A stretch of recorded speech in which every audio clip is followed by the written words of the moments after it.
በምን አይነት መንገድ መጡ ምን አይነት ሽንፈት መጣ ያ ሽንፈት እንዴት ይታረማል እነዚህ ሽንፈት አይደለም እኮ የሚያርሙት አሁን ያሉት ገንዘብ እኮ ነው ሲያሳድዱ ያሉት ጌታቸው ግን ለዛ ላጠፋው ማካካሻ ትልቅ ስራ ሰርቷል በትግራይ ውስጥ የነጻነት ጎህ እንዲቀድ አድርጓል እንግዲህ ዲዲአር እነማንን ይመለከታል እነ መዲድ ነፍሳ ማንጁስን ይመለከታል እንግዲህ ትላንት እንደሰማሁት እነሱ ጋርም ትንሽ መደናገጥ ተፈጥሯል ወደ ሌላ በምን አቅጣጫ ይሄዳሉ አላቅም የሚተኙ ሰዎች አይደሉም ያደረጉት ነገር ገውጥ ማንንም ሰው የሚያናድድ ነው ማንንም ሰው የሚያስቆጣ ነው እንኳን እዛ ዛሬም የትግራይ ህዝብ መስዋዕትነት እየከፈለ ነው ብዙዎች እየተገደሉ ትላንት ተገደለዋል ይገርማል አየ መንግስት የሾመው ስለሆነ ጌታቸው ረዳ የኢትዮጵያ መከላከያ ሰራዊት ወይም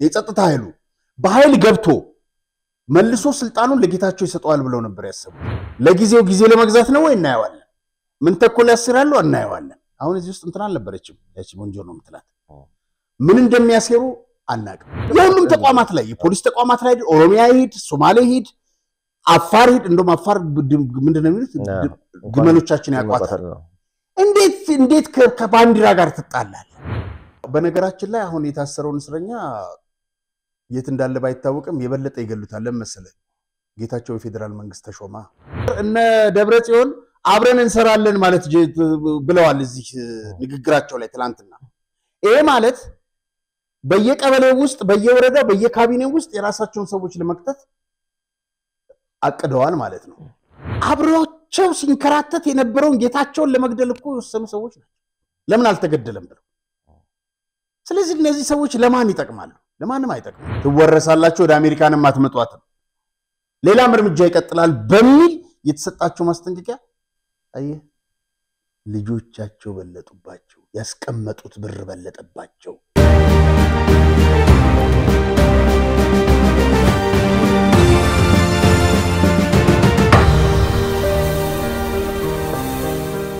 ሰላም ጤና ይስጥልኝ ተመልካቾቻችን እንደምትሰንበታችኋል ለምትመለከቱት በአማራጭነት የመጣው አዲስ ጉዳይ ቻናላችን ነው ዛሬም እንግዲህ እንደተለመደው ፕሮግራሙን ወደ እናንተ ለማድረስ ጋዜጠኛ አርያ ተስፋማርያምና ሮቤል ምትኩ እዚህ ስቱዲዮ ተገኝተናል መልካም ጊዜ እንዲሆንላችሁ ኮዲው ተመኘን እንዴት ናሪያ ሰላም እንግዲህ በርካታ ርዕሰ ጉዳዮች አሉን ዛሬ የምናነሳቸው ግን ወደዛ ከመሄዳችን በፊት የተመልካችን ጥቆማ አለ አድርሱን በመንለው መሰረት ለዝግጅት ክፍላችን የደረሰን ወደሱን ከማለፋችን በፊት እንግዲህ ቻናላችንን አዲስ እንደመሆኑ መጠን ሰብስክራይብ ሼር ማድረጉ እንዳትረሱ ቪዲዮውን ደግሞ ሲጀምሩ ላይክ አድርጋችሁ ጀምሩ ከዚሁ ጎን ለጎን ደግሞ በተከታታይ ፕሮግራሞችን ወደ እናንተ ለማድረስ የራሳችሁ የእናንተ ድጋፍ ያስፈልገናልና ከስር በሚታየው ኢትዮጵያ ንግድ ባንክ አካውንት አርያ ተስፋማርያም ብላችሁ ልትልኩልን ትችላላችሁ 1375 369919 እዚህ ላይ ድጋፍ ስታደርጉ በተከታታይ ፕሮግራሞችን ወደ እናንተ ማድረሱንና ቻናሉን ደግሞ የበለጠ ማሳደጉን አጠናክረን እንቀጥላለን ማለት ነው መረጃዎች ካላችሁ ደግሞ ከስር በሚታየው ቁጥራችን በቴሌግራም ጥቆማዎችን ልታደርሱን ትችላላችሁ መልሰን ወደ እናንተ እናቀርባለን በቻናላችን ጥቆማ ጥሩ ነው ግን ያኛው ድጋፍ አድርጉ ተስፋ አትቆርጥም አይ ቁስቆሳ ያስፈልጋል አሁን ደግሞ አመት ባልሰደረሰ እንኳን ደረሳችሁ በሉን ብለን ከወዲሁ መልእክታችንን ማድረስ እንወዳለን ለተመልካቾቻችን ቋሚ ተከታታዮቻችን ስላሉ እነሱ ሸርተት እንዳንልባቸው ያው ዞሮ ድጋፍ ማድረጋቸው የማይቀር ነው ማስተዋወስና መግፋፋት ስለሚያስፈልግ ነው ደጋግመን እናነሳው እንግዲህ ለዝግጅት ክፍላችን ከደረሱን ጥቆማዎችም ደግሞ ትዝቶች መሃል አንዱን አለ እሱን እናቀርብላችሁ እንግዲህ ተመልካቾቻችን እንዳደረሰን ነው ጽሁፉን ያቀረብኩት ሰላም ለእናንተ ይሁን ምናልባት ቢጠቅም ትዝብት ላካፍላችሁ ለስራ ጉዳይ ከአዲስ አበባ 40 ምንጭ ባየር ከዚያም በመኪና ሞያሌ ከስራ ባልደረቦች ጋር ስንጓዝ የነዳጅ ችግር ገጥሞን ብንፈልግ የትም ማግኘት አልቻልንም በጣም የሚገርመው ሞያሌ ውስጥ ብቻ 37 ነዳጅ ማደያ እንዳለ የተረጋገጠ መረጃ አገኘን ነገር ግን ነዳጅ የታለ ስንል ነዋሪዎችን ጠየቅን በየቤቱ በጀሪካን እንደሚገኝ ቦታውን በጠቋሚ ተነግሮን ናፍጣ በሊትር እስከ 150 ቤንዚን በሊትር እስከ 300 ብር እንደሚሸጥ አረጋገጥን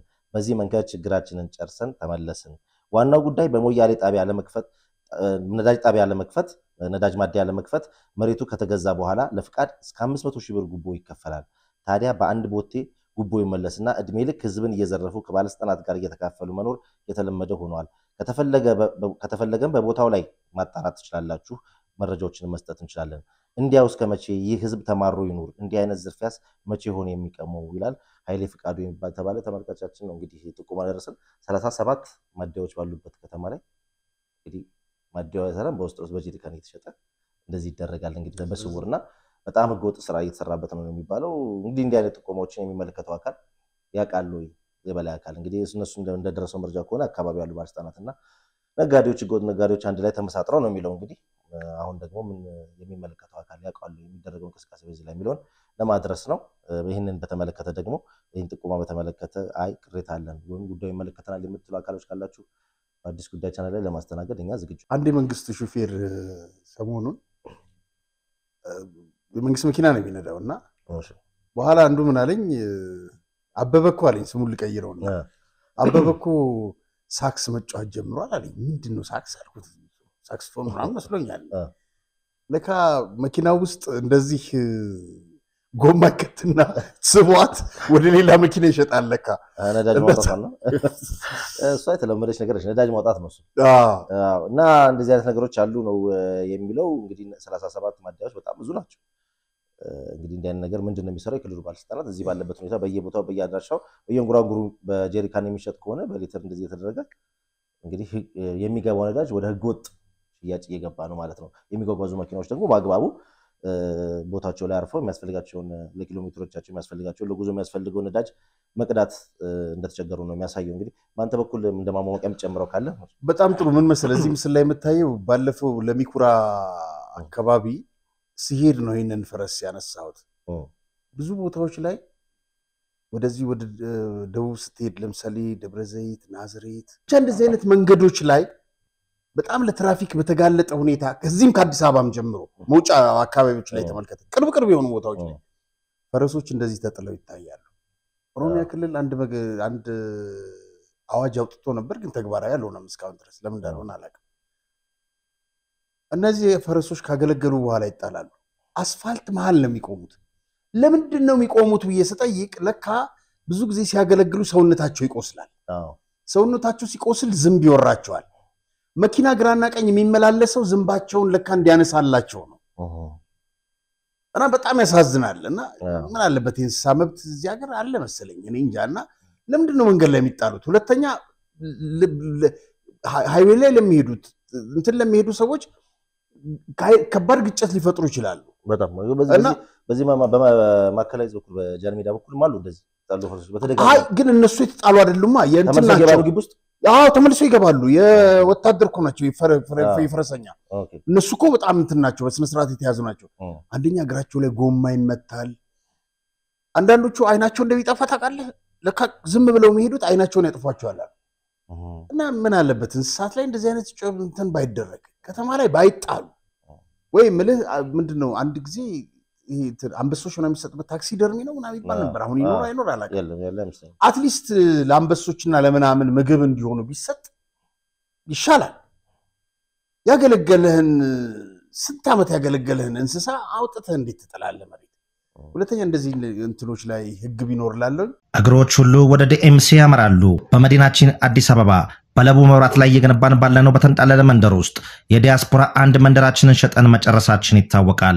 አሁን ደግሞ ሲቲቪው የሆነውን እጅግ ውብና ማራኪ እይታ ያለውን ብሎክ በልዩ ቅናሽና በማራኪ ዲዛይን በ8% ቅድሚያ ክፍያ ለሽያጭ አውጥተናል።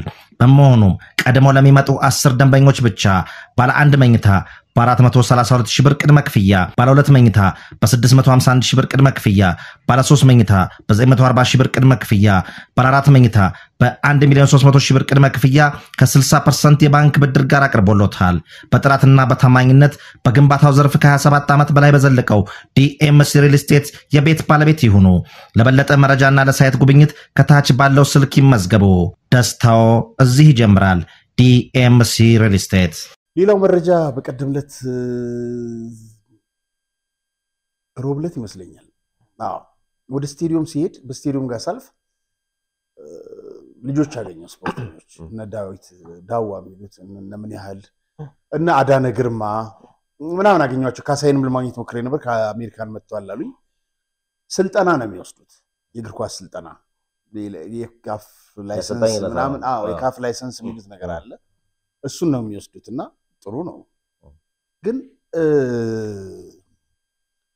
ሰሞኑን በኢትዮጵያ ቴሌቪዥንም ዛሬን ጨምሮ እግር ኳሱ ከታዳጊዎች መጀመር አለበት አስተዳደር ችግር ምናምን ገነነ እንግዲህ በዚህ ጉዳይ ላይ ሰፊ ትንታኔና ነፍሱን ይማር መልስ ይሰጥ የነበረው እሱ ነው።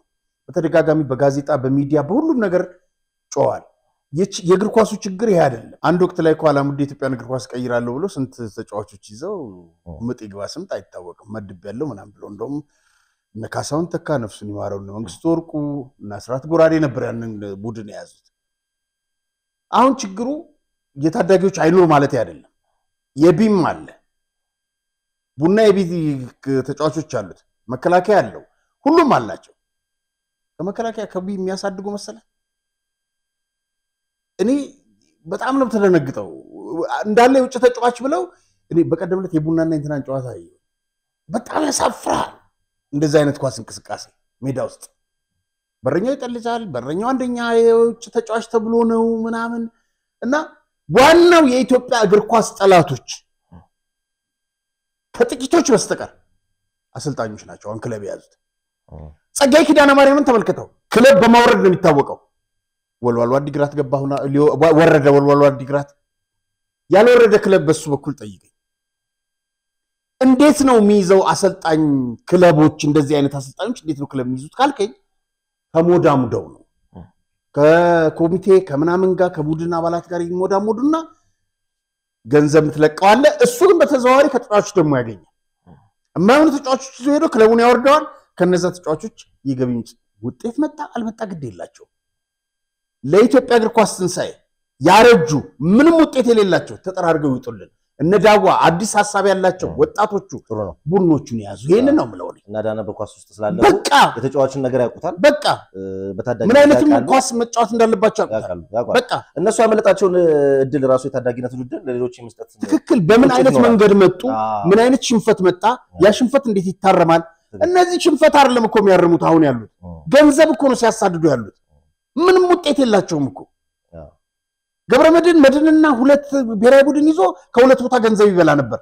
ሁለቱንም ነው የጣለው ያለፈው አመት 25 አመትና 30 አመት ከዛ በላይ አሰልጣኞችን ማየት ራሱ እንዴ በጣም እኮ ነው ይከብዳል። በጣም እግር ኳሱ ፈቀቅ የማይልበት አንድም ነገር እሱ ነው። በጣም ብዙ በቃ በማውረድ ቢታወቁ አሰልጣኞች እንዴት ነው ኳስ ውስጥ የሚፈነጩት?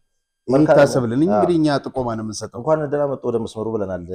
ቀድሞ ተጫዋቾች እነሱን አይቶ ሌሎችም ተጫዋቾች አሉ ተራዚ ወሰዱ ያሉ የሚበረታታ ሐሳብ ነው። እንዲህ አይነት ነገሮች ለእግር ኳሳችን ትንሳኤ ስለሚያስፈልግ ደስ ብሎናል።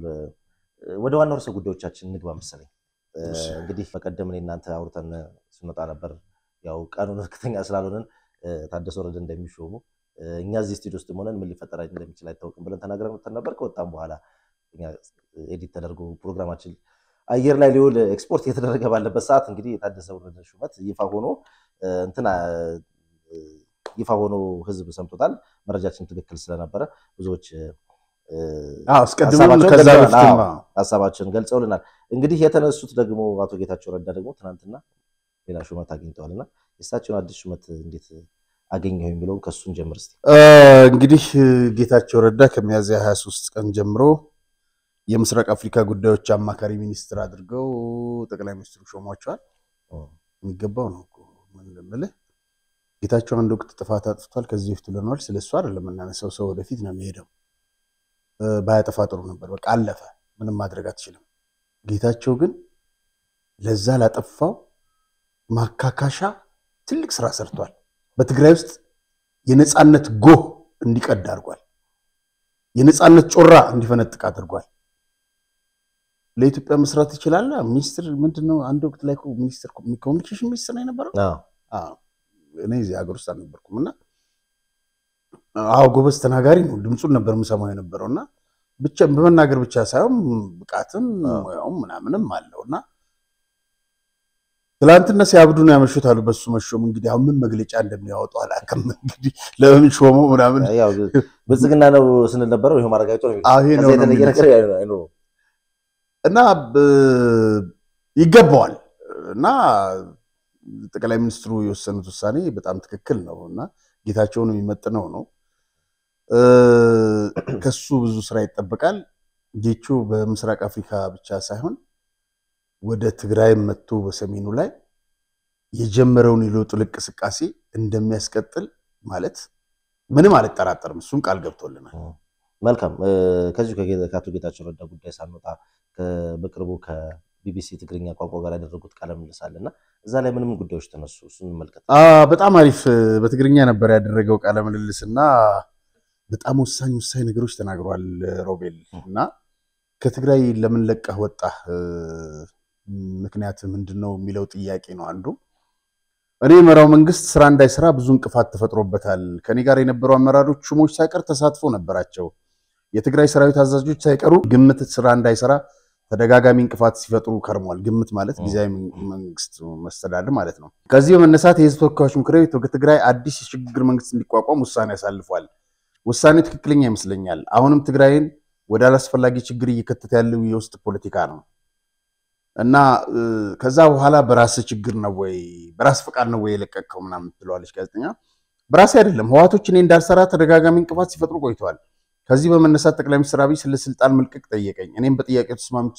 ስልጣን ይለቀቅኩ ይላል ስለ ታደሰ ወረደስ የሆነ ነገር ንገረኝ ትለዋለች ጋዜጠኛው ታደሰ ወረደ የኔ ምክትል ነበር እኔ በኃይል ከስልጣን ስነሳ ታደሰም አብሮ መልቀቅ ነበረበት ለጊዜያዊ መስተዳድሩ መውደቅ ከማንም በላይ ተጠያቂው ታደሰ ወረደ ነው ታደሰ ወረደ ለህወሓት አደመ ቡድን ማለት ነው የስልጣን ሱስና ጥም ማርኪያ ሊሆን ይችላል የህወሓትን እንቅፋት ችሎ ለማስተዳደር ታደሰ አቅም አለው ሽሙጥ ነው እንግዲህ ይህም በሂደት የሚታይ ይሆናል የሁለት ዓመት ተሞክሯል ብዬ በግል ያስባለሁ ነገር ግን ለጊዜያዊ መስተዳድሩ መውደቅ ታደሰ የራሱን ሚና የተጫወተ ነው አረጋግጠልን እንግዲህ ጌታቸው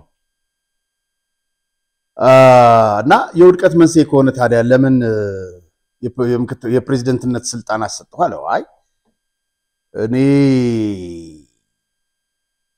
የፕሬዝዳንትነት ስልጣን ጠቅላይ ሚኒስትሩ ናቸው እንጂ የሚሰጡት እኔ አይደለሁም ብሎ ነው ያለው ጌታቸው ከዛ በኋላ እንግዲህ የጌታቸው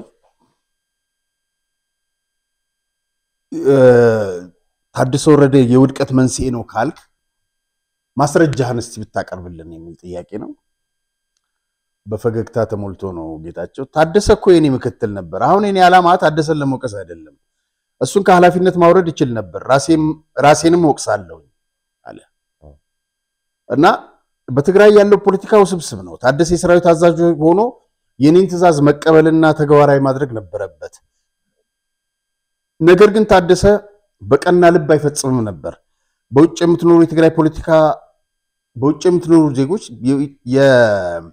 የትግራይ ፖለቲካ ላይ ገባችሁ ይችላል የኔ ትዕዛዝ ተግባራዊ ቢሆን ኖሮ ብዙ ለውጥ ይመጣ ነበር ብዙ መስራት ይቻል ነበር የመንግስት ስራ በመንግስት መሆን ሲገባው ነገር ግን ሰራዊቱ ከህወሓት ጋር የተሳሰረ ብቻ ሳይሆን የተጋመደ ነው አለ ታስታውስ እንደሆነ ሮቤል አየ እነ ፍሳሃን እነ ይሄ ማነው ስሙ የምትለው መዲድ ምናምን በደብዳቤ ሲያባረራቸው ጌታቸው ታደሰ አላስፈጸመም እንደው ምንድነው ሲል ነበር አንዱ አባራሪ አንዱ ተባራሪ ሊሆን ይሄ አይሆንም ምናምን ሲል ነበር ይሄ ማለት ከነዛ ጋር ይወገናል ሌላው እንግዲህ ጌታቸው ያነሳቸው ነጥቦች ታደሰ ፕሬዝዳንት ሆኖ ከተሾመ በኋላ አልተገናኘንም ያወራነው ነገር የለም እንደዚህ አለና ያወራነው ነገር የለም አለ ግን የታደሰ መግለጫ እንትን ላይ አብረን ለመስራት ዝግጁ ነን የሚል ይፋዊ ጥሪ አድርገዋል እሱ በጣም ፕሬዝዳንት ፕሪቶሪያ ስምምነት ተግባራዊ እንዳይሆን ድርድርና ውይይት የማያውቁ የህወሓት ስራ አስፈጻሚዎች ጋር ሆነ አደመን ማለቱ እንደሆነ ግልጽ ነው ምንም መስራት አትችልም ስምምነት እንዲፈጸም ሲቪል ማህበረሰብ ወጣቶች የመሳሰሉ መሳተፍ ነበረባቸው በትግራይ ፖለቲካ በቀጣይ መሳተፊን አልተውም የሆነ ምቹ ሁኔታ እስኪፈጠር በትግራይ ፖለቲካ መሳተፊን እቀጥላለሁ በመጨረሻም ቢቢሲ ምንድነው ያለው በትግራይ ያሉ ያንተ ተቋሚ ኃይሎች ከኤርትራ መንግስት ጋር ትገናኛለህ ይሏል አለችው ማስረጃ ማቅረብ ይችላል አለ ጌታቸው የትግራይ ሰራዊት አዛዦችና የህወሓት አመራሮች ከሻቢያ ጋር እንደሚገናኙ ተጨባጭ ማስረጃ አለኝ ስም ዝርዝራቸውን ጭምር መግለጽ ይችላል እነማን እንደሚገናኙ ማለት ነው ተጨባጭ ሆነ ማስረጃ አለኝ ደግሞ ህወሓት የጋራ ጠላት የሚሉት ላይ ጸብ ለመጫር ከኤርትራ ጋር አብሮ መስራት ማለታቸው ነው መጥፎ ነገሩ ይላል እንግዲህ ጌታቸው አብዛኛው ከሞላ ጎደል ቃለ መልሱ መልካም ጥሩ ነጥቦችን ያነሱት ከዚህ ጋር እንግዲህ ተያይዞ አዲስ የተሾሙት ፕሬዝዳንት የትግራይ ግዛት አስተዳደር ፕሬዝዳንት ሌተናል ጀነራል ታደሰ ወረደ ከሳቸው ምን ይጠበቃል በቀጣይ ሊሰራቸው የሚገቡ ነገሮች ምንድናቸው የሚለው እንዳለ ሆኖ ከዛ ጎን ለጎን ደግሞ እንግዲህ ከጌታቸው ረዳ ጋር አብረን እንስራ የሚል ጥያቄ አቅርበዋል። እንደው ቀደም ብለን አቶ ጌታቸው ካነሷቸው ነጥቦች አኳያ ስናይ አቶ ታደሰ ላይ ካሏቸው ጀነራል ታደሰ ላይ ካሏቸው ቅሬታዎች አንጻር ስንመለከተው የአብረን እንስራ ጥያቄው ተቀባይነት የሚያገኝ ይመስላል ይሆናል? በጣም ጥሩ። ከዛ በፊት አንድ በጣም ከማከብረው በጣም ትልቅ ሰው በዚህ በኢትዮጵያ ጉዳይ ላይ ተሳትፎ የሚያደርግ አንድ ግጥም ላከልኝ። 4 መስመር ግጥም ነች። ደግሞ ስዩም ከኔ ኮረጀ ነው እንዳይለውፉ ንገርልኝ። ግጥም ስለሚያቀርብ ነው እሱ። አዎ ሰው ትላንት ግጥም ሲያቀርብ ሰምቻለሁ። አይ እቺን ሰው ነው ላከልኝና ጌታቸው ወረደ ታደሰ ወረደ ማነው የተሾመው ለሰው የሚሆነው? እውነት ነው። ወደ እንግዲህ ወደ ጥያቄ ስናልፍ ወደ እንግዲህ ምን ጉዳዮች ይጠበቁባቸዋል ለሚለው እዚህ ጋር እንግዲህ 8 ነጥቦች ተቀምጠዋል። እነሱም ያታልሉባቸው የሚሸነግሉባቸው እንትና ጊዜ መግዣ የሚያደርጓቸው በነገራችን ላይ ከጠቅላይ ሚኒስትሩ ጋር ሲገናኙም አንድም ጊዜ ይህን ጉዳይ አንስተው ታያውቁም ማለት ስለተፈናቃዮች ጌታቸው ሲናገር ግን ህዝቡን ለማቄል ወይም ለማታለል ተፈናቃዮች መመለስ አለባቸው ምናምን ይለዋል። ውሸታቸውን ነው። እና የፕሪቶሪያውን ስምምነት መሰረት ትጥቅ መፍታትና ታጣቂዎች መልሶ የማቋቋም ተግባር እንግዲህ የዲዲአር እነማንን ይመለከታል? እነ መዲድ ነፍሳ ማንጁስን ይመለከታል። እንግዲህ ትላንት እንደሰማሁት እነሱ ጋርም ትንሽ መደናገጥ ተፈጥሯል። ወደ ሌላ በምን አቅጣጫ ይሄዳሉ አላቅም። የሚተኙ ሰዎች አይደሉም። ታደሰም ገለልተኛ ሆኖ ይሰራል ወይስ እነሱ እንዲፈነጩ እድሉን ይሰጣቸዋል አላቅም። እርግጠኛ መሆንም አይቻልም። ነገር ግን እነሱ በዚህ በዲዲአር በሙሉ ተሰናባቾች ናቸው። መንግስት ይሄንን ግዴታ አስቀምጦለታል ታደሰ ይሄን ማስፈጸም እንደሚገባው እና በክልሉ ደግሞ የህግ የበላይነት እንዲሰፍን ማድረግ ከህዝብ ደህንነት ለሰላምና ጸጥታ እነዚህን የቁጥጥርና ህግ ማስከበር ስራ መስራት ግዴታ አለበት። እንግዲህ በፊርማው ከታች መጋቢት 30 የፈርሞ የተቀበለው ነው። መደበኛ የልማት ስራዎችንም እና ማህበራዊ አገልግሎቶችንም ማስኬድ ከህገ መንግስትና ከህጋዊ ስርዓት ከሀገር ሉዓላዊነት ከስምምነት ያፈነገጡ ግንኙነቶችና እንቅስቃሴዎች እንዲቆሙ ማድረግ ይሄ ማለት ኤርትራን ነው የሚመለከተው። እነዛ ሰዎች ህገወጥ እንቅስቃሴ እያደረጉ ነው፣ ህገወጥ ግንኙነት እያደረጉ ነው። ጌታቸው ማስረጃ አለኝ እያለ ነው። ስለዚህ እነዚህ ሰዎች እነዚህን ጉዳዮች ማስቆም አለባቸው ነው። ያስፈጽማሉ ነው ታደሰ ወረደ እሱ ነው እንግዲህ ችግሩ። ሰውየው ሁለት አቋም ያለው ሰው ነው። እንግዲህ ከዚህ በፊት ተደጋጋሚ ስለሱ ተናግረናል። እዚህ ጋር እነ ደብረጽዮን ሲያገኝ ሌላ ነው፣ ጌታቸው ጋር ሲሆን ሌላ ነው። በተለይ ግን ጌታቸው በማስመታት በኩል ትልቅ ሚና ተጫውቷል። ይሄ ምንም እንትና አያደርግም እና እነዚህን ከተጀመረው ከሻዕቢያ ጋር ግንኙነት እነዚህን ስራዎች እንዲያስቆም ትእዛዝ ማለት እኔ ጀነራል ታደሰ ወረደ ጊዜ አስተዳደሩ በመሆን ስራዬን ሲጀምር ከላይ የተዘረዘሩትን ኃላፊዎች በትጋትና በታማኝነት ለመወጣት ቃል እገባለሁ ብሎ ስለዚህ ቀደም አንተም እንዳልከው እንትኑን በምን አይነት ሁኔታ ያስፈጽማል አብረን ምን ይሆናል እንደው ከጌታቸው ረዳስ ጋር ተቀራርበን ስራለን የሚለው ነው ይሆናል። እንግዲህ ጌታቸው የሚሆን አይመስለኝም። ለምን መሰለ ኦሬዲ ጌታቸው እዚህ በፌደራል መንግስት ተሾሟል። ኃላፊነት ወስዳለ ቢባል ታደሰ እኮ ወደ ጌታቸው እንደዛ እንደሄድ እንዴ መፈንቅለ መንግስት ካይዶበት እኮ ነው የወጣው፣ በነፍስ እኮ ነው የተረፈው። ስለዚህ ማባቢያና ያለፈውን የሰራውን ለውድቀቱ ታደሰ ነው ተጠያቂው ስላለ ለዛች ያጸፋ መልስ ይመስለኛል ያብረን ስራ ጥያቄ እንጂ ከልብ ወይም ካንጀት አይደለም አይመስለኝም። በትግራይ ጦር አዛዦች የሚዘወረው ይሄ ያደመ ቡድን እሱስ እንደው የታደሰ ወረደ ሹመት በምን አይነት መልኩ ተቀበለው? መረጃው ይኖራል? ታደሰ ሾምልን ያሉ ጥያቄ ሲያቀርቡበት እነሱ ናቸው። ግን አሁንስ ባለው ሁኔታ እና በተፈረመው ስምምነት ተከትሎ አስፈጽማለሁ የሚላቸው ነገሮች ለነሱ ምቾት የሚሰጡ እንዳለመሆናቸው መጠን በምን ሁኔታ ተቀበለው?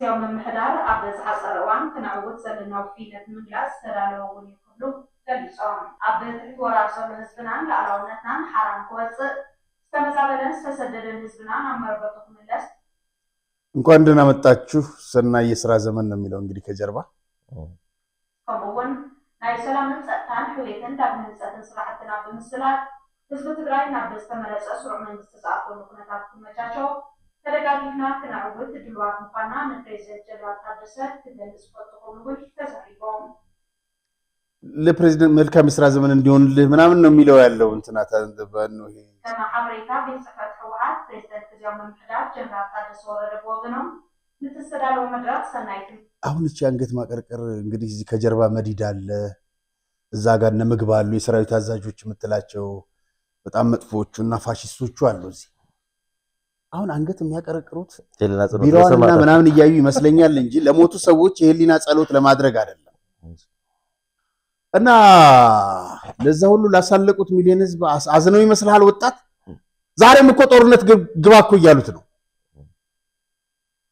ስለዚህ እኔ ምን መሰለ መንግስት ላይ የተለያየ አቋም ሊኖር ይችላል ጥያቄ ልታነሳ ትችላለህ እዚህ ጋር ያልሰራቸው ስርጥቶች ጉድለቶች አሉ ክፍተቶች አሉ ምናምን እነዛን እንደምታነሳ ሁሉ ደግሞ ጠንካራ ጎኑንም ማንሳት ግድ ነው መንግስት በወሰደው እርምጃ ነው ያድንቀል ለምን መሰለ እነሱ መንግስት የሾመው ስለሆነ ጌታቸው ረዳ የኢትዮጵያ መከላከያ ሰራዊት ወይም የጸጥታ ኃይሉ በኃይል ገብቶ መልሶ ስልጣኑን ለጌታቸው ይሰጣዋል ብለው ነበር ያሰቡት ጌታቸው ምን ላይ ነው ሲናገር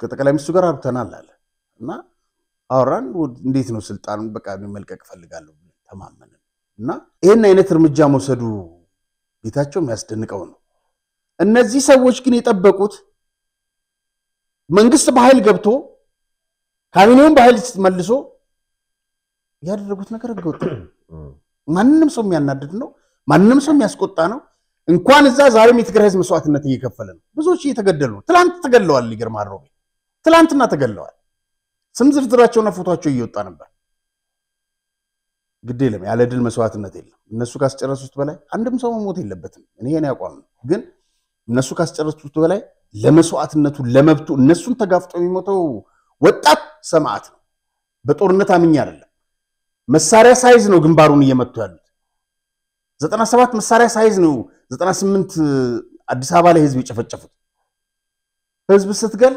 እየተነጠልክ ውድቀትን እንትን ያደረክ ነው የምትሄደው የፈለጓት ያችን ነበር ዶክተር አብይን በዚህ ጉዳይ ላይ ማድነቅ ፈልጋለሁ ዶክተር አብይን ብቻ ሳይሆን ካቢኔያቸው ነው የሄደበት መንገድ በጣም ጥንቃቄ የተሞላበት ብስለት የተሞላበት መንገድ ያ ባይሆን ኖሮ ሮቤ ወደ ጦርነት እንገባ ነበር ገባ እነሱ የፈለጉት ይሄን ነበር ዳለው መድረክ ሰናይ ትምኒት በመስጋን ካብ ሕሉፍ ድኽመታትና ተማሂርና ምድጋፍናን ምትሕባርናን ንቐጻሊ ጉዕዘና ወሳኒ ይኽብሉ ገሊጾም ግዚያው መምሕዳር ኣብ ዝቐጽልኒ ሓደ ዓመት ጻኒሒቱ አሁን ምን መሰለ እንትና በአሰና በኩል አሰና ማለት የሻዕቢያ ተቋሚ ነው የሚል ነው ግን የህወሓት ልሳን ነው ብዙ መረጃዎችን እንደውም እንትና ተገለዋል ብሎ ያወጣው ማለት ነው የምብዛን እንትን ኒውስ ያበሰረ ማለት ነው አሰና የሚሉት በዛ ላይ እንትን ብለው ነበር አሁን ሰሞኑን አየ አሜሪካን መንግስት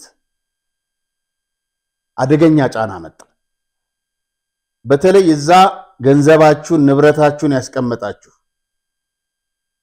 እርምጃ ይወሰድባችኋል ትወረሳላችሁ ወደ አሜሪካንም አትመጧትም ሌላም እርምጃ ይቀጥላል በሚል የተሰጣቸው ማስጠንቀቂያ አየ ልጆቻቸው በለጡባቸው ያስቀመጡት ብር በለጠባቸው ያስቀመጡት ዶላር በለጠባቸው በማሳረጊያ ፕሮግራማችንን ስናጠቃል ለምነግርህ ነገር ይኖራል እና ያ ሁሉ ገንዘብ ያከማቹት ገንዘብ በጉሮሯቸው ሲይዛቸው ወደው ሳይሆን በግድ ታደሰ መረጡ ለጊዜው ጊዜ ለመግዛት ነው ወይ እናያዋለን ምን ተኮል ያስራሉ እናያዋለን አሁን እዚህ ውስጥ እንትና አልነበረችም ያቺ ሞንጆር ነው የምትላት ምን እንደሚያስሩ አናቅም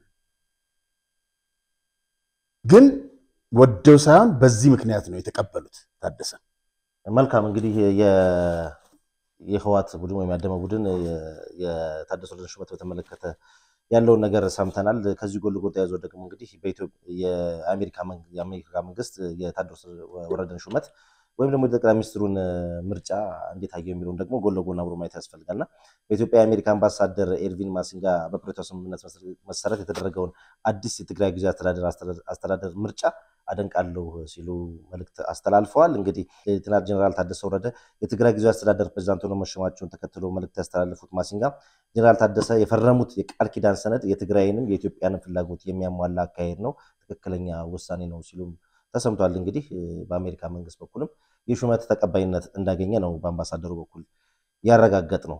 መልካም ወደ ተከታይ ጉዳያችን ስንገባ እንግዲህ ከተለያዩ ወገኖች እየተነሳ ያለው ሐሳብ ታደሰ ወረደ በፕሬዝዳንትነት የተሾሙበት ካቢኔ አወቃቀሩ እንዴት ይሆናል፣ ምን አይነት እነማንን ያካታል የሚለው እንግዲህ በጣም ከወዲሁ አነጋጋሪ ሆኗልና ከትናንት በስቲያ በይፋ ስራ ሲጀምሩ ስብሰባ አካሄደው እንደነበር የተለያዩ ምስሎች በማህበራዊ ሚዲያዎች ተጋርጠው በመገናኛ ብዙሃን ተለቀው አይተናልና እዚህም እንደምንመለከተው እንግዲህ በስክሪን ላይ የሚታዩ ተሰብሳቢዎች አሉና እነዚህ ሰዎች ድርሻቸው ምንድነው? ከየት ነው የተወከሉት? ሙሉ ለሙሉ ከህወሓት ነው ወይ የሚለው ነገር እስቲ እንመልከተው። መረጃው በጣም ጥሩ ሮቤል። በመጀመሪያ ደረጃ በጣም የሚያሳዝነው ኢትዮጵያ ብለህ ስትል ካስኳሉ መስራቿ ያ ትግራይ ነው። እንዴት በገዛ ቤትህ በመሰረትከው ቤት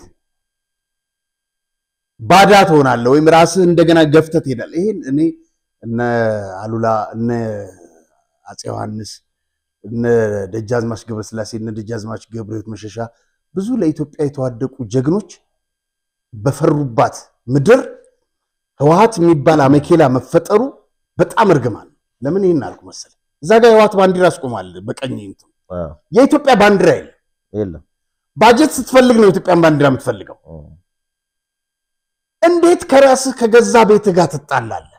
በነገራችን ላይ ከኢትዮጵያ ክልሎች በሙሉ እኔ ያላየሁትም ኢትዮጵያ ባንዲራ እሱን ለነበር የክልላቸውን ባንዲራ ክልል ባንዲራ አድርጎ እዚህ ጋር ኢትዮጵያን ባንዲራ ያደርጋል። እዚህ ጋር ግን አይተናናቀም። የለም ጦርነቱም ጊዜ የለም፣ አሁንም የለም። የሁሉም ተቋማት ላይ የፖሊስ ተቋማት ላይ ኦሮሚያ ሂድ፣ ሶማሌ ሂድ፣ አፋር ሂድ። እንደውም አፋር ምንድነው የሚሉት ግመሎቻችን ያቋታል። እንዴት ከባንዲራ ጋር ትጣላለህ? ይሄ የኢትዮጵያ ባንዲራ እኮ የዶክተር አብይ ባንዲራ አይደለም። የነበረ ነው፣ የሚኖር ነው፣ የሚቀጥልም ነው። እንዴት ከባንዲራ ጋር? እነዚህ ሰዎች ምንድነው ዓላማቸው? የታደሰ ወረደ ስህተት ከዚህ ነው የሚጀምረው። አጠቃላይ ሁሉም እኮ ናቸው። ሱማ ባለፈው ዓመታት ያየነው ነው። እና ይሄንን ወጣቱም ሊያስብበት ይገባል። በቤቱ ባለቤትነት እንዴት ባዳ ይሆናል? በጀት መጥቶ እኮ ሲፈርም ማሳየት እኮ እንችላለን። በጣም የሚያሳዝን ነው። እና እኔ ህወሓት የሚባል አመኬላ እንደዚህ መፍጠሩ በጣም የሚያሳዝን ነው። ወደ ካቢኔው እንመለስ። እንግዲህ አዳዲስ ለውጦች ይኖራሉ የሚል እንትን አለ። በነገራችን ላይ እዚህ ውስጥ ከአንድ በስተቀር ከዚህ ከዳር በኩል ስትጀምር እነ ጀነራል ዘውዱ ኪሮስ ማለት የጌታቸውን ቡድን በመደገፍ እነዛኞቹን በምንትን በማድረግ የወጡ ናቸው። ወይዘሮ ሰብለ ካህሳይ፣ ምህረት በየነ፣ አልማዝ ገብረ ጻድቅ እዚህ ሰው ውስጥ ያሉት ማለት ናቸው። ፍሮይኒ ገብረ እግዚአብሔር፣ ዶክተር ኪሮስ ኩሽ፣ ዶክተር አማኑኤል ኃይለ፣ አይተ ካላዩ ገብረሕይወት፣ አይቶ ሀዲሽ ስባጋድስ፣ ዶክተር ያሱ አብርሃ፣ ዶክተር አጽዋ ገብረ እግዚአብሔር፣ አቶ ገብረ መድን እነዚህን ይመሳሰላሉ። እነዚህ እንግዲህ በቀድሞ ካቢኔ ውስጥ አብረው የነበሩ ናቸው። በጌታቸው ረዳ ካቢኔ ውስጥ የነበሩ ናቸውና እንግዲህ በቀጣይ ምን ይሆናል የሚለው ታደሰ ወረደ እንዳሉት በቀጣይ ባሉት ላይ የማስተካከያ እንትኖች አድርገን እንደ አዲስ ይዋቀራል ነው የሚሉት። ካቢኔውን ከየት ተጣጣ ነው የሚለው እንግዲህ ጌታቸው አስቀድሞ ታደሰ ወደ ስልጣን ከመምጣቱ በፊት ለመንግስት መግለጫ ሲሰጥ እንደ አይተውት ከሆነ ለመንግስትም ጥቆማ ሲሰጥ ከሲቪል ማህበራት ቅድምም የገለጸው ማለት ነው ከወጣቶች ከተለያዩ ማህበረሰብ ክፍሎች ነው እንትን ማድረግ ኢቭን ቀበሌ ማስተዳደር ያለበት ከቀበሌ የተመረጠ ሰው እንጂ ህወሓት አምጥቶ የሚያስቀምጠውን አይደለም። ቅድም ያልጠቀስኩልህ ነገር እነ ደብረጽዮን አብረን እንሰራለን ማለት ብለዋል እዚህ ንግግራቸው ላይ ትላንትና። ይሄ ማለት በየቀበሌው ውስጥ በየወረዳው በየካቢኔው ውስጥ የራሳቸውን ሰዎች ለመክተት አቅደዋል ማለት ነው። ይሄን እቅድ ተቀብሎ ታደሰ ይፈጽማል ምናየው ይሆናል።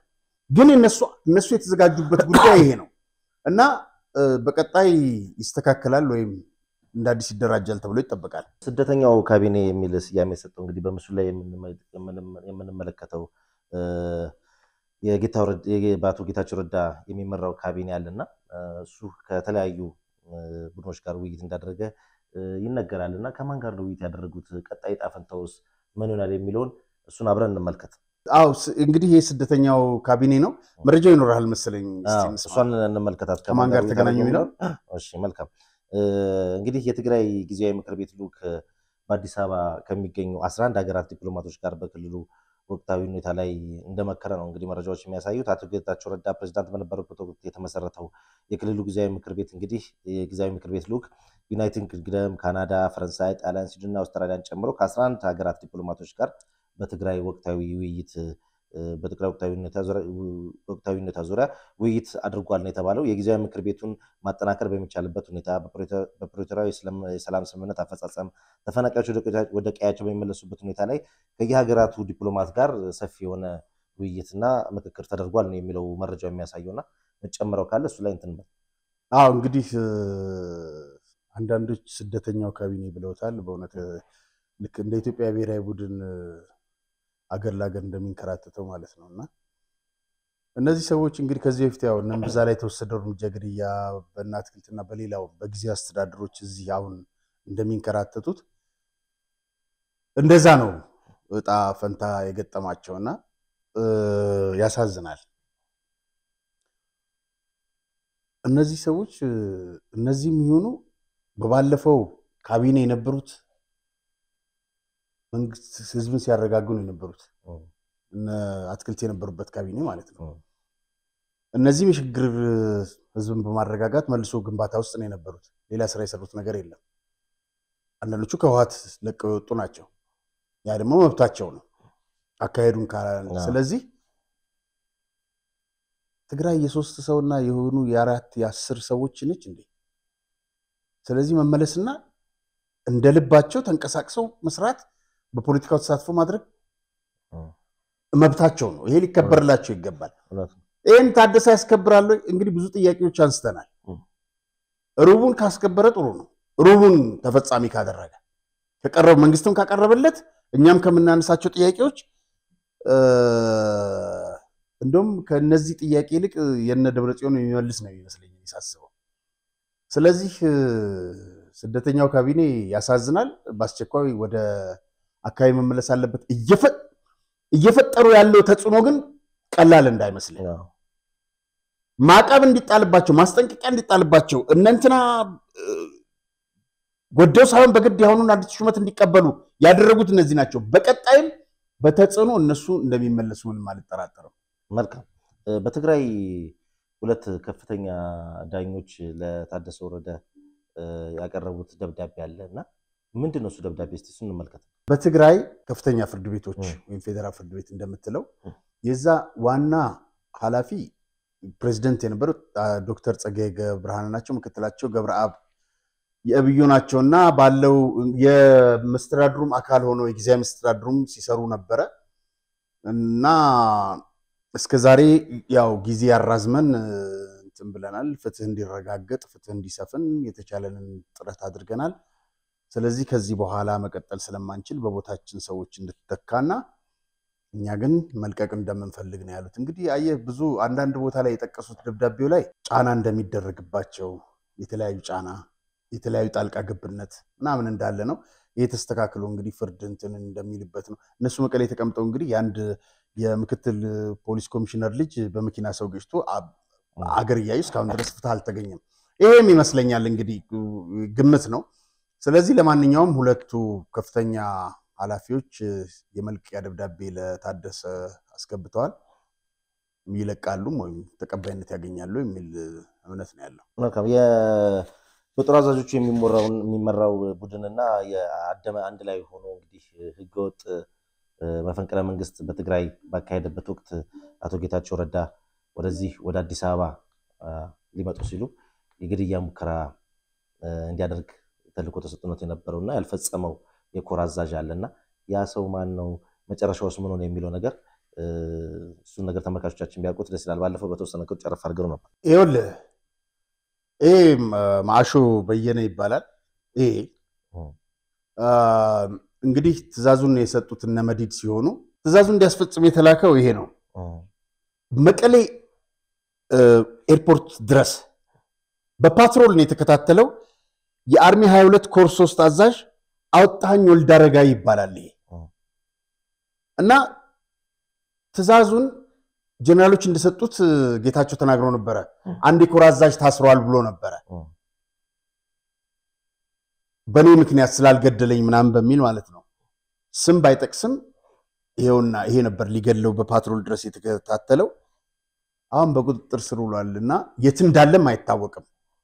እሱ ይበሉት። በጣም የሚያሳዝነው ግን ይሄንን እርምጃ ወሰደበት ማሾ በየነ ነው እና ማሾ በየነ በነገራችን ላይ በዚህ በብረታ ብረት በወርቅ በሎጂስቲክ ዘርፋ እጅግ ከፍተኛ ሙስና ከፈጸሙት አንዱ ነው እና እሱ ምንድነው ያለው መሰለ እንዴት አፍነህ ወይም ዘርግተው ሬሳውን እንዴት ያመልጣል ነው ያለው። ይሄ ማለት ነው እና በጣም እነዚህ ፋሺስቶች ናቸውና ይሄንን አለው። በነገራችን ላይ አሁን የታሰረውን እስረኛ የት እንዳለ ባይታወቅም የበለጠ ይገሉታል ለምሳሌ ጌታቸው የፌደራል መንግስት ተሾማ በፌደራል መንግስት ስለተሾመ የበለጠ ተናደው ሰውየውን ነው የሚያሰቃዩት። አንተ ብትገለው ኖሮ እዚህ ደረጃ አይደርስም ብለው ማለት ነው እና ማሾ ነው ይሄንን ያዘው። የኮር አዛዡና ትዛዙን ሳያስፈጽም የቀረው የቅድም ያየነው አውጣኝ። መልካም እዚህ በስክሪን ላይ የምንመለከታቸው ሁለት ሰዎች አሉ። ማን ናቸው? በምን ሁኔታ ላይ ይገኛሉ? ይሄ እንግዲህ ኮሎኔል ነበረ የኢትዮጵያ መከላከያ ሰራዊት ወደዛ እንዲመጣ ተብሎ የገባ ነው። በረሀ በጊዕ ይባላል። በጊዕ ማለት በግ ማለት ነው። ቅጽል ስሙ ነው። አዎ ቅጽል ስሙ ነው። ይሄ እንግዲህ ከስር እንደምታየው ጀነራል ገብረ መስቀል ገብረ እግዚአብሔር ይባላል። አቶ ገብረ እግዚአብሔር ቤላ አካባቢ ኖሩ የነበሩ አዛውንት ናቸው። ከዛሬ ስንት ዓመት በፊት ሞተዋል።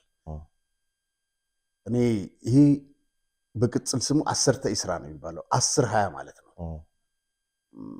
ሁለቱም በህይወት የሉም። ወርቀ ዲኖ የሚባል ከማይጨው አልፈስ ምንድነው ከማይጨው አልፈስ አንድ ቦታ አለችና እዛ በነገራችን ላይ ጌታቸው ጋርዶቼ ሁሉ 11 አሰርተ ኢስራ በጦርነቱ ወቅት ትግራይ ነበር። አዎ በጣም ነው የሚያሳዝነው። የት ገባህ ስንል በኋላ አየማ አስታውስ። እኔ አንድ ኮሎኔል ያደረገለት ነገር ያ ኮሎኔል የተባረረ ነው። ብዙ መከራ ስቃይ ተገርፎ ታስሮ ተደብድቦ ብዙ እንትን ያደረገለት ነውና ቢፈልጉ ያባሩኝ ህዋት ብሎ ይረዳው ነበር እና ያ ኮሎኔል አዛዡ ነበር ለሱ እና ሜዳ የተጣለ ነበር እና በዛ እኔ በጣም ተነለው ነበር እዛ ቤላ ድረስ እየመጣ ሲረዳው ማለት ነው። አሰርተ ኢስራ ወርቀ ዲኖ ላይ እሱና በረሀ በጊዕ አንድ ላይ ነበሩ እና ወርቀ ዲኖ በጣም የመጨረሻ በጣም ብዙ ያለቁበት ነው። ስለዚህ ሲያነሱ አንዳንዶቹም ያለቅሳሉና ጌታቸው ረዳ ታስታውስ እንደሆነ ለጥቂት ነው ያመለጥኩት። ሁለተኛ ህይወት ነው የምኖረው 11 ልጆች የኔ ጠባቂዎች ሞተዋል ዩኒቨርሲቲ ተማሪዎች ያለው ወርቀ ዲኖ ላይ ነው። ብዙዎቹ ተከበው እንትን ብለው ነበር እና እዛች ወርቀ ዲኖ ላይ እንግዲህ አንድ ኮሎኔል ነው ሲናገር የሰማሁት ትክክል ይሁን አይሁን አላቅም ብቻ ብጾት ናቸው ጓዶች ናቸው ወይ ብሎ ሲላቸው በትግርኛ ሲያወሩ እንትና ማነው ሰብረው ለመውጣት ብቻ ይሸሹ ነበር። ከዛ በኋላ ሁለቱም አንድ ላይ ነበሩ። ትግርኛ የሚያወሩ ሰዎች ሲሰሙ ብጾት ናቸው ወይ የኛ ታጋዮች ጓዶች ናቸው ወይ ምናምን አሏቸው። አዎ ምናምን አሉ። ለካ የሻዕቢያ ወታደሮች ናቸው። ሁለቱንም ገደሏቸው። ይሄንን ይመስላልና በተለይ ደግሞ አንድ መሞቱን እንትናን የተናገረው ወልደ ስላሴ የሚባል ገብረ ዴላ የሚባል ጀነራል ነበር። ምን ሊያደርግ እንደሄደም አላውቅምና ብዙዎች ሞተዋል። በነገራችን ላይ እነዚህ ክፉዎቹም ቀሩና ዛሬም ደግሞ ሌላ ጦርነት ውስጥ አብሮቸው ሲንከራተት የነበረውን ጌታቸውን ለመግደል እኮ የወሰኑ ሰዎች ናቸው። ለምን አልተገደለም ብለው። ስለዚህ እነዚህ ሰዎች ለማን ይጠቅማሉ? ለማንም አይጠቅሙም። መጨረሻ ላይ የምታስተላልፈው መልእክት ካለ በሱ እንሰነባበት። እንግዲህ ሁለት ነገር ነው ማስተላለፍ የምፈልገው።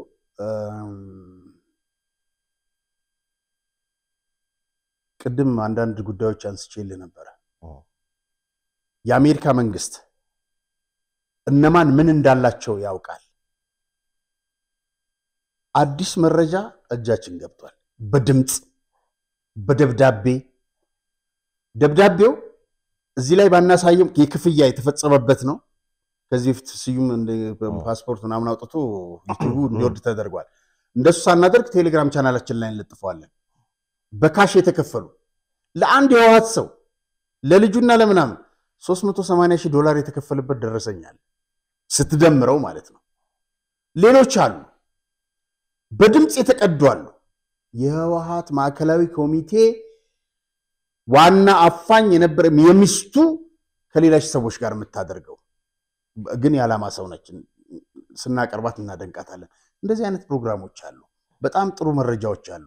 እነዚህን ለማቅረብ በቀጣይ እንመለስባቸዋለን። ግን ሰብስክራይብ አድርጉ። እኔ ልመና እንዳይመስል ማለት ድጋፍ አድርጉልን ምናምን ከልመና እንዳትቆጥሩት። ስቱዲዮ ተከራይተን ነው የምንሰራው። የነዳጅ የምናወጣው አለ። ብዙ ወጪዎች አሉብን። መረጃ ለማግኘት ብዙ ምንሰራቸው ስራዎች አሉ። ገቢና እንትናችን አልተመጣጠነም። ለዚህ ነው። ስለዚህ እንድንቀጥል ድጋፍ እንግዲህ ልመና አይደለም። ከፈለገ ድጋፍ ያደርግ ካልፈልግ የፈለገ ሰብስክራይብ ደግሞ ተደራሽነቱን ያሰፋዋል ይበልጥ። እና በሚቀጥለው ፕሮግራሞቻችን እነዚህን ይዘን እንመለሳለን። መልካም ስለነበረን ቆይታ እጅግ አድርጌ አመሰግናለሁ። የተከበራችሁ ተመልካቾቻችን የዕለቱን መሰናዷችን ይመስል ነበረ። ፕሮግራሙ አዘጋጅተን ወደ እናንተ አደረስላችሁ ጋዜጠኛ ራያ ተስፋ ማርያምና ሮቤል ምትኩነን። ዳግም በሌላ ዝግጅት እስክንገናኝ ድረስ እስከዛው ሰላም ቆዩ። እግሮች ሁሉ ወደ ዲኤምሲ ያመራሉ። በመዲናችን አዲስ አበባ በለቡ መብራት ላይ እየገነባን ባለነው በተንጣለለ መንደር ውስጥ የዲያስፖራ አንድ መንደራችንን ሸጠን መጨረሳችን ይታወቃል። አሁን ደግሞ ሲቲቪው የሆነውን እጅግ ውብና ማራኪ እይታ ያለውን ብሎክ በልዩ ቅናሽና በማራኪ ዲዛይን በ8% ቅድሚያ ክፍያ ለሽያጭ አውጥተናል። በመሆኑም ቀድሞ ለሚመጡ 10 ደንበኞች ብቻ ባለ 1 መኝታ በ432,000 ብር ቅድመ ክፍያ፣ ባለ 2 መኝታ በ651,000 ብር ቅድመ ክፍያ፣ ባለ 3 መኝታ በ940,000 ብር ቅድመ ክፍያ፣ ባለ 4 መኝታ በ1,300,000 ብር ቅድመ ክፍያ ከ60% የባንክ ብድር ጋር አቅርቦሎታል። በጥራትና በታማኝነት በግንባታው ዘርፍ ከ27 ዓመት በላይ በዘለቀው ዲኤምሲ ሪል ስቴት የቤት ባለቤት ይሁኑ። ለበለጠ መረጃና ለሳይት ጉብኝት ከታች ባለው ስልክ ይመዝገቡ። ደስታው እዚህ ይጀምራል። ዲኤምሲ ሪል ስቴት